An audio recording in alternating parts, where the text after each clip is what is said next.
Sapa Indonesia kembali menghadirkan saudara segmen Sehat di Tengah Pandemi. Tempat Anda bisa berkonsultasi dengan dokter-dokter spesialis yang kami undang ketika Anda mungkin masih ragu untuk berkonsultasi ke rumah sakit karena situasi pandemi COVID-19. Pertanyaan-pertanyaan bisa Anda kirimkan melalui Instagram kami di @sapaindonesia_kompas.tv. Nanti juga Anda bisa menyampaikan pertanyaan-pertanyaan Anda melalui line telepon interaktif di 021 53660500. Dan pagi hari ini dokter yang sudah bersama kami adalah Dr. Andi Khomeini, seorang dokter spesialis penyakit dalam. Dr. Koko, panggilan akrabnya. Dr. Koko, selamat pagi. Pagi Mas Bayu. Ya, salam sehat. Terima kasih waktunya pagi hari ini. Kita langsung saja akan hadirkan pertanyaan-pertanyaan yang sudah hadir melalui Instagram ya, Dr. Koko dari Instagram Sapa Indonesia. Yang pertama dari healthy_Turki by Nona. Panggilannya Nona ini.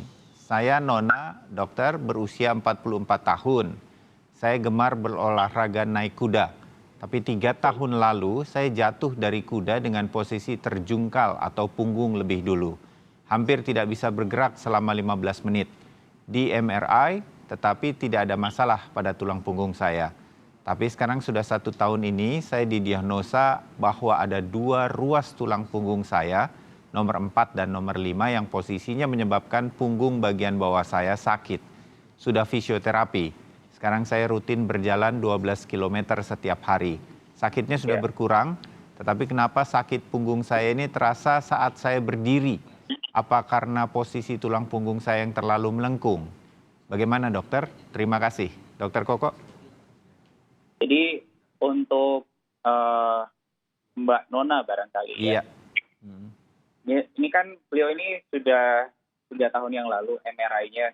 Betul. Saya tidak tahu, kita tidak punya data apakah ada MRI ulang 1 tahun atau 2 tahun setelahnya untuk mengevaluasi posisi tulang punggungnya. Jadi apa yang didapatkan 3 tahun lalu kan bisa jadi sudah berbeda, ada perubahan setelah 3 tahun tersebut sampai hari ini. Jadi mungkin karena kan beliau juga sudah menjalani fisioterapi, Mas Bayu.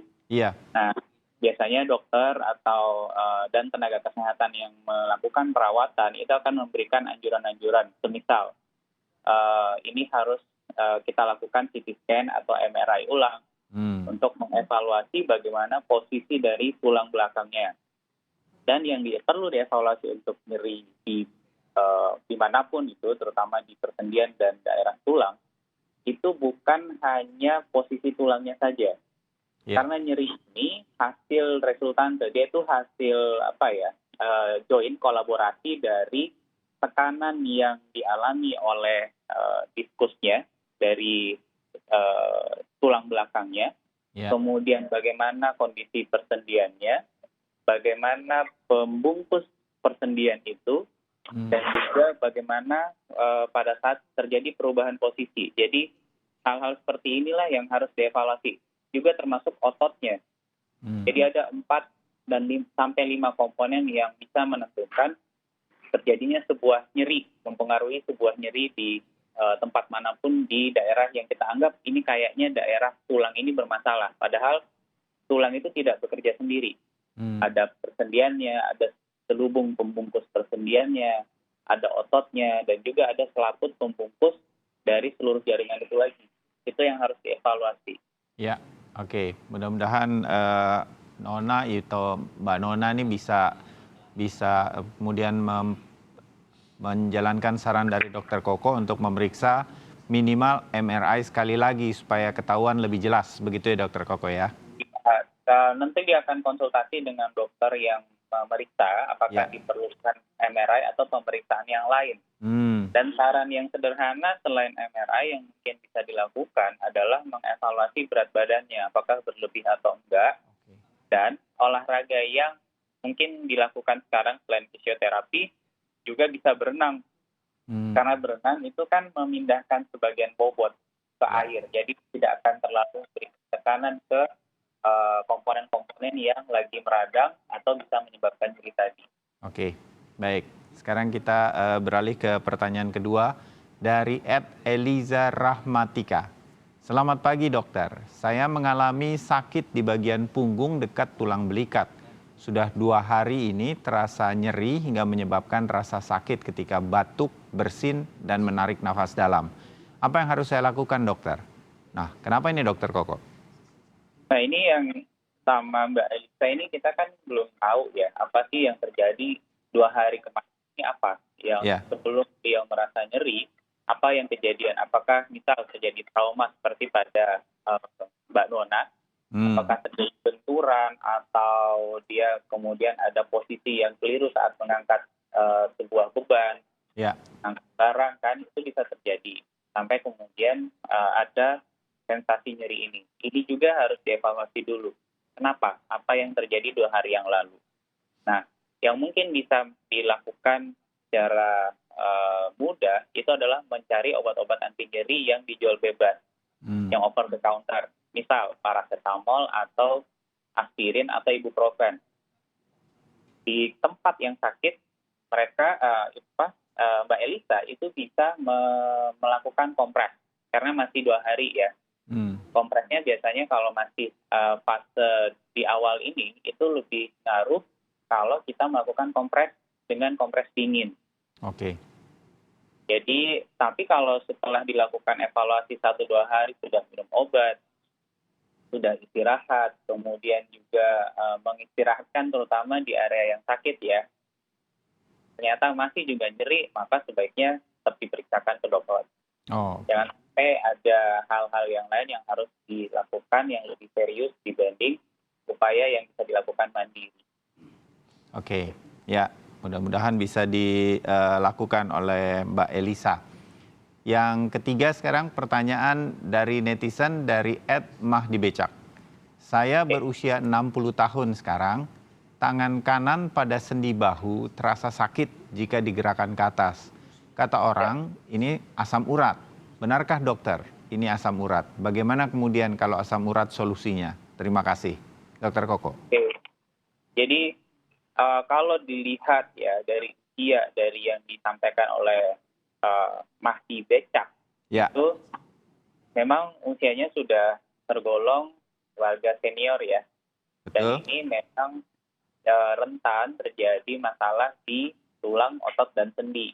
Jadi Hmm, kita harus mengevaluasi sebenarnya apa yang bermasalah, bahwa di sebelah tangan kanan pada sendi bahunya itu, lagi-lagi seperti yang tadi saya sampaikan, di situ ada persendian, ada tulang yang harus dievaluasi, ada ototnya, bahkan juga kita harus mungkin mengevaluasi juga selaput yang membungkus organ-organ tersebut, oke. membungkus jaringan-jaringan tersebut. Dan kalau ini dilimpahkan nih bahwa ini salahnya asam urat, yang kita punya data asam uratnya kan belum ada nih. Ya, Sementara asam urat sendiri ada orang-orang tertentu yang asam uratnya itu di atas normal tapi tidak menyebabkan peradangan, tidak hmm, menyebabkan nyeri. Ada juga yang pada saat diperiksa asam urat darahnya itu angkanya itu di bawah masih dalam batas normal tapi ternyata ada nyeri. Jadi tidak bisa kita serta-merta menyalahkan by quote ya, menyalahkan ini salah asam urat nih. Enggak, hmm, karena ada banyak sekali hal yang harus dievaluasi dari nyeri-nyeri persendian itu. hmm. Asam urat hanya salah satu penyebab, sementara masih ada beberapa penyebab yang lain. Oke. Jadi hal semacam Solusinya, ini. Ya, solusinya gini sih Mas Bayu, kalau memang nyeri di sendi itu lagi-lagi kita bisa mulai dengan obat over the counter untuk hmm, 2-3 hari, anti nyeri kan, seperti ya, acetaminophen, paracetamol gitu, atau ibuprofen atau aspirin, selama tidak ada kontraindikasi atau menghentikan jika merasakan ada efek samping. Tapi kalau 2-3 hari tidak ada perbaikan, memang sebaiknya diperiksakan ke dokter. hmm, Karena oke. usianya sudah senior sih. Ya, harus lebih teliti lagi untuk memeriksakan kondisi-kondisi seperti ini kalau udah 60 tahun seperti ini ya, Dokter Koko Ya, ya. benar.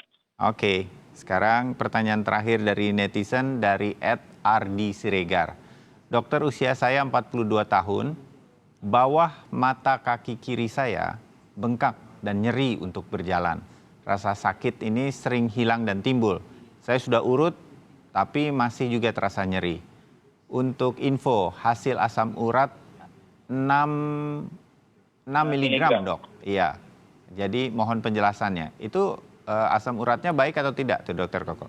Kalau dilihat dari angka 6 itu masih dalam kisaran normal. Dia normal tinggi ya, belum sampai melampaui batas yang kita anggap wajar. Ya. Tapi lagi-lagi hasil pemeriksaan darah itu dinamis, Mas Bayu. Sama seperti gula darah. Seseorang setelah habis makan, biasanya gula darah pada periksa itu berbeda. Sama juga ini hasil asam urat 6 mg ini kita nggak tahu apakah diperiksa setelah puasa ya atau habis mengkonsumsi makanan tertentu yang tinggi purin. Kan bisa membedakan hasilnya. Itu jika lagi-lagi yang dibahas asam uratnya. Ya. Tapi melihat usia yang 42 tahun, ini masih relatif muda. Kemudian ada bagian bawah mata kaki kirinya nih, jadi dia tidak merasakan di kedua kaki, kan? Ya. Tidak pada kedua area itu, cuma pada satu. Biasanya kita akan evaluasi lagi, ini orang berat badannya seperti apa, apakah normal atau berlebih, atau malah undernourished. Jadi bukan hanya ke arti ya, kalau ketemu kondisi seperti ini, kita akan lihat bagaimana postur tubuhnya, kemudian bagaimana berat badannya, bagaimana dia bekerja, berolahraga, hal-hal itu yang harus kita cari tahu. Itu juga pengaruh ya? Iya, karena seseorang yang mengandalkan atau lebih menyenangi olahraga yang mengangkat berat, itu rentan terjadi gangguan seperti ini, terutama di ekstremitas bawahnya. Kemudian, nah ini ada satu lagi, diurut dia, sudah diurut tapi masih terasa nyeri. Kan itu juga urut pun kita nggak tahu apakah urut ini lebih ke soft ya, hanya untuk membalurkan obat atau membalurkan balsam, atau sampai melakukan urut yang tenaganya itu lumayan. Ini kan ada perbedaan tekanan yang juga bisa menyebabkan hasilnya berbeda. Ya. Jadi banyak hal yang harus dievaluasi dari kondisi Mas Ardi, terutama karena masih muda. Dan data-data kita hanya usia, kemungkinan jenis kelamin laki-laki, tempat nyeri, dan hasil asam urat yang juga tidak tinggi. Ya, oke.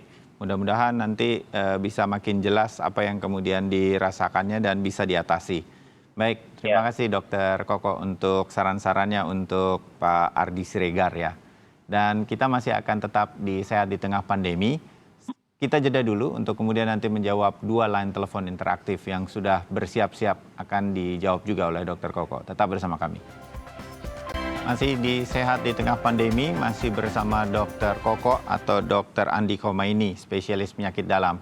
Dokter Koko, kita akan segera menuju ke Surabaya bertemu dengan Ibu Dewi di line telepon. Ibu Dewi, selamat pagi. Ibu Dewi, selamat pagi. Pagi. Ya, Bu Dewi langsung dengan Dokter Koko, silakan. Ya, ini dok, saya kan mulai Agustus tahun kemarin kan kena pilek. Hidung kiri buntu sebelah, terus nafas agak sesak. Terus saya berobat ke THT itu nggak sembuh-sembuh dok sampai sekarang ini. Terus kena efek obat racikan itu, lever saya asalnya baik tambah naik. Akhirnya saya berobat ke obat itu, minum obat lever nggak mau turun, kena obat racikan dari pileknya itu tadi terlalu banyak. Akhirnya saya stop minumnya itu, katanya dokter suruh stop. Baru lever saya mau turun, sekarang levernya normal, tapi pileknya masih tetap buntu yang kiri itu dok. Ternyata dokter THT bilang katanya itu alergi. Terus gimana ini dok? Itu ya? Oke. Iya. Dokter Koko ada pertanyaan? Sudah normal. Pertanyaannya, untuk obat levernya itu saya minum terus itu boleh apa enggak? Itu dikasih obat Deparmin, katanya herbal itu. Tetap sama dokternya dikasih minum obat, tapi dokter yang satunya lagi bilang nggak usah minum katanya Deparmin lever itu. Oke. Terus untuk alerginya dikasih minum vitamin D3 sama jemur matahari aja, gitu aja katanya. Oke. Saya bingung yang benar yang mana gitu. Makasih. Bingung ya? ibunya. Iya. Baik. Oke, Oke, Ibu Dewi ditahan dulu ya, sabar. Nanti Dokter Koko akan menjawab. Kita menuju ke Palembang, ada Pak Safei. Selamat pagi Pak Safei. Selamat pagi, Mas. Selamat Ya, pagi, Dok. silakan Pak Safei. Ya, ini, Dok. 6 bulan yang lalu ada masalah lambung saya, Dok. Waktu itu sudah di endoskopi, hasilnya gravitis erosif, Dok. Katanya luka lambung, katanya itu. Nah, selama ini sudah 6 bulan lewat, saya itu sudah terapi obat selama 6 bulan. Obatnya itu sukralfat dengan omeprazol, Dok. Cuman beberapa hari ini kok sering kambuh, itu faktor dari apa, Dok? Itu hanya pertanyaannya. Terus sering kambuhnya itu di sore hari, Dok. Malamnya sampai pagi nggak begitu kambuh, bagus, enak kan gitu. Cuman kapan dia tengah hari sudah sering kambuh gitu, Dok. Mungkin pantangan apa yang wajib dihindari aja. Itu aja, Dok, pertanyaan saya. Terima kasih, Dok. Oke, baik Dok. Pak Safei di Palembang ya, asam lambungnya. Kemudian atau luka lambung. Sekarang satu lagi, Dokter Koko, kita menuju ke Wonosobo, ada Ibu Sartigen. Ibu, selamat pagi. Dok. Ya, silakan. Bu Sadikin, umur sudah 79. Wah, panjang umur Ibu, 79 tahun. Amin, amin. Apa keluhannya? Ya itu saya punya keluhan memang sudah dari dulu tulang punggung belakang itu letter S. Ya. Terus ini keluhannya itu kaki dua-duanya itu merasa semutan sudah 3 tahun. Terus kayak baal sering. Ya. Tapi telapak kaki kok telapak kaki saja. Oke. Sering saya rendam pakai serai, pakai apa segala macam. Terus kasih obat sama dokter saraf metrobalamin ya, metrobalamin. Ya tiap minum ya nggak sembuh-sembuh, Dok. Ya. Gimana? Saya memang punya keluhan gula, Dok. Gulanya itu naik turun. Begitu. Ya. Minum gula,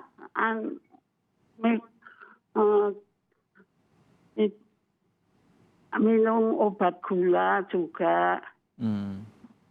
Oke. Glukosa itu sama Prajenta juga. Ya. Tapi gulanya masih naik turun. Kalau saya terlalu diet, pernah ngedrop, Dok. Iya. Jadi saya bingung itu. Baik. Karena sudah tua, saya ya itu tinggal di Wonosobo. Ya. Baik. Ya, makasih, Dok. Sama-sama Ibu Urusannya Sartigen. Gimana ya, Dok? Ya, baik. Langsung kita akan menjawab dulu pertanyaan dari Ibu Dewi di Surabaya ya. Dokter Koko, silakan. Oke. Pilek dan lever tadi ya.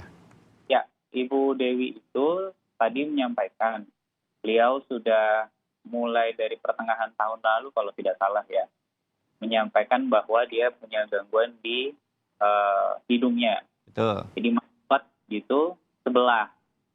Dan terus sudah diperiksakan ke sejawat dokter THT, kemudian di akhirnya juga disampaikan sekarang bahwa ada alergi. Ya. Nah, Bu Dewi saya pikir dua-dua dokternya itu memang memberikan saran, tapi mungkin karena tidak sempat bertemu langsung nih, jadi seolah-olah sarannya itu bertentangan. Kita seperti itu. Jadi kalau saran saya sih, jadi ada 2 persoalan kan. Untuk alerginya itu saya setuju, Ibu Dewi perlu sinar matahari. Vitamin D-nya harus dinaikkan. Itu perlu dinaikkan dalam tubuh supaya bagaimana tubuh kita itu bekerja lebih baik lagi di dalam sistemnya. Termasuk untuk merespon kondisi yang semisal disebut alergi ini. Dan yang kedua, kita juga harus cari tahu kalau betul ini alerginya alergi apa. Apakah dia alergi terhadap makanan tertentu, minuman tertentu kah, atau misal cuaca yang dingin atau polusi udara. Nah, manapun yang di situ kemudian kita kenali itu harus dihindari. Kalau alergi makanan tertentu, hindari makanannya. Dan perlu udara yang sehat juga, udara yang segar. Jadi sirkulasi udara, ventilasi udara dalam rumah itu harus bagus. Ya. Orang-orang dengan keluhan seperti yang dirasakan Ibu Dewi. Oke. Adapun untuk obat yang livernya, biasanya kita akan evaluasi setelah beberapa bulan konsumsi. Jadi tidak perlu dikonsumsi terus-menerus. Karena kan gangguannya tadi lebih disebabkan karena minum obat, kemungkinan dari obat yang diracik itu. Ya. Sementara kalau obat racikannya sudah berhenti, biasanya setelah kurun waktu 2-3 bulan, hati kita itu sudah kembali sehat lagi. Oke. Jadi ini harus dievaluasi kembali, dan berarti kalau memang sudah pulih, obat untuk pendukung fungsi hatinya itu sudah tidak diperlukan lagi untuk dikonsumsi secara rutin. Ya, mudah-mudahan ya, Ibu Dewi. Pak Safei di Palembang, kalau mengenai luka lambung itu sering kambuhnya sore hari, Dokter Koko, itu kenapa itu ya? Jadi kalau untuk Pak Safei sendiri, kita tadi dapat informasi bahwa beliau mengalami yang kita sebut gastritis erosif. Jadi ada luka di lambung, bukan cuma kelebihan asam. Dan ini biasanya nanti dokter yang merawat itu akan melakukan evaluasi ulang setelah 6 bulan. Apakah itu evaluasi klinisnya atau juga mungkin jika dirasa perlu kembali dilakukan pemeriksaan endoskopi. Jadi ada beberapa faktor yang akan dinilai oleh dokter saat ketemu dengan Pak Safei lagi. Termasuk kemudian bagaimana frekuensi BAB-nya, buang air besarnya ya. Itu juga nanti akan dievaluasi. Bagaimana pola makannya. Kenapa dia lebih cenderung meningkat di sore hari? Mungkin karena sesuai dengan pola makannya, di jam itulah asam lambung dari Pak Safei lebih cenderung tinggi. Jadi kan kita belum sempat mengevaluasi ini dari sesi ini, makannya jam berapa aja dan apa aja yang udah dimakan. Dan juga faktor stres sih, mungkin karena sudah bekerja seharian, kemudian mungkin beliau juga agak lupa makan siang, agak terlambat, bisa jadi juga nyerinya di sore itu terakumulasi di situ. Iya, oke. Sekarang Ibu Sartigen di Wonosobo, kakinya baal.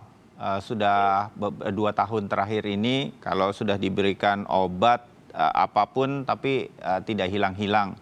Juga ada gula yang naik turun di usia 79 tahun memang, Dokter Koko. Kalau Ibu Sartigen yang di Wonosobo, ini memang kondisinya harus benar-benar disayang-sayang nih. Kenapa? Karena beliau sudah, kalau bisa dibilang kan yang tadi usia 60 tuh, ada pasien tadi usia 60 itu warga senior. Nah, usia 79 ini itu seniornya udah naik pangkat tuh, Mas Bayu. Pada kondisi seperti ini kita akan melakukan evaluasi lebih menyeluruh. Kan hanya bisa jadi gejala yang dirasakan di telapak kaki, kedua telapak kaki beliau itu hasil resultante dari beberapa gangguan sekaligus, apalagi ada diabetesnya.